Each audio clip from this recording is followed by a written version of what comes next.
নমস্কার বন্ধুরা, কী করছো তোমরা? আমি এখন ফ্রাইড রাইস বানাচ্ছি।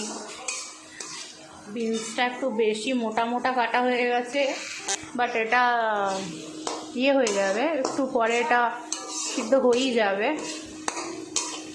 এখানে অলমোস্ট প্রায় 7-8 জনের ফ্রাইড রাইস হয়ে যাবে, যেটা আপনার ভুল করে আজকে বাড়িয়ে বেশি করে ফেলেছি চালটা।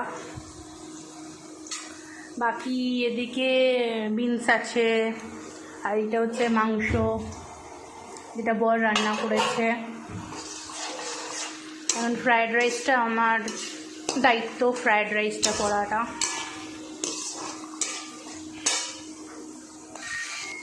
তোমরা আমার চ্যানেলটাকে সাবস্ক্রাইব করছো না, সাবস্ক্রাইব করো, আমার পাশে থাকো।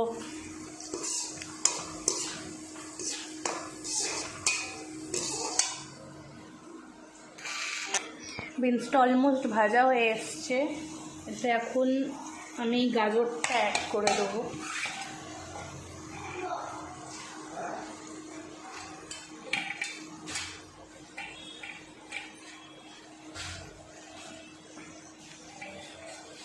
গাজরটা আপনাদের যেরকম পছন্দ হবে সেরকমই করবেন। আমার হাজব্যান্ডের পছন্দ একদম ছোট ছোট গাজর। বিনসটাও ছোটোই পছন্দ, কিন্তু আজকে বড় হয়ে গেছে বিনসটা কাটা। এবার গাজরটা হালকা একটুখানি হবে, একটুখানি নরম হলে আমি এতে ভাতটা দেবো। এটা একটু কম হয়ে গেছে বলে কাজুটাকে একটু ভেঙে দেবো অল্প করে। পুরো একদম ভেঙে চুরচুর করবো না, একটু হালকা ভাঙা আর কি, কিছু কিছু গোটা আর কিছু কিছু হালকা ভাঙবো।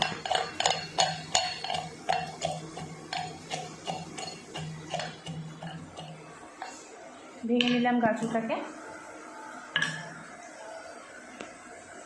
গাজরটা অলমোস্ট হয়ে এসছে, এবার এতে ভাতটা অ্যাড করে দেবো।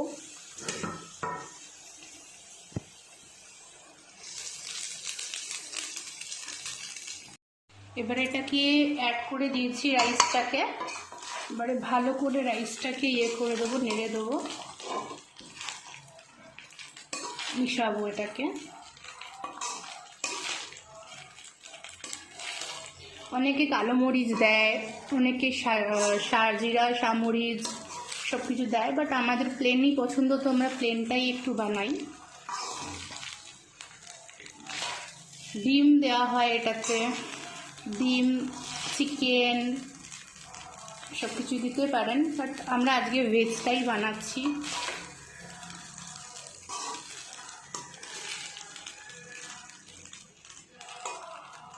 একটু অল্প এতে একটু হালকা 1 চিমটি মতো একটু গরম মশলা ছড়িয়ে দিলাম, তাতে এর স্মেলটা খুব সুন্দর আসবে।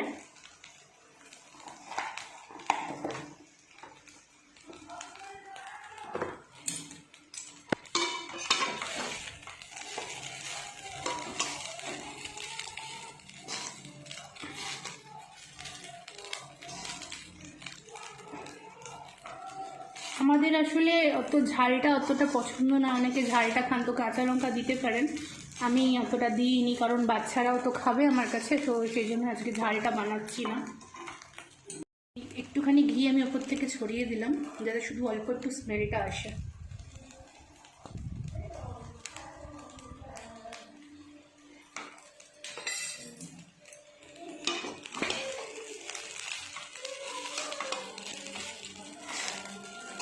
একদিন আপনাদের সাথে মাংসর রেসিপিটা শেয়ার করে দেবো, কিন্তু আজকে করতে পারিনি, তাড়াহুড়ো ছিল কিছু। আপনারা যারা মিষ্টি খান মিষ্টি অ্যাড করতে পারেন, তো আমরা খাই না বলে মিষ্টিটা অ্যাড করলাম না। এবার এটাকে ঢেকে 10 মিনিট রেখে দেবো,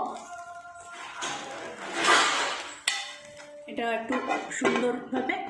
কেউ বন্ধুরা, আজকে দুপুরে একটুখানি ভাবলাম আপনাদের সাথে শেয়ার করি আজকের মেনুটা, তো ওই জন্য একটু এসেছিলাম। Thank you. এবার আমাকে পাশে থাকবেন, আমাকে সাবস্ক্রাইব করবেন।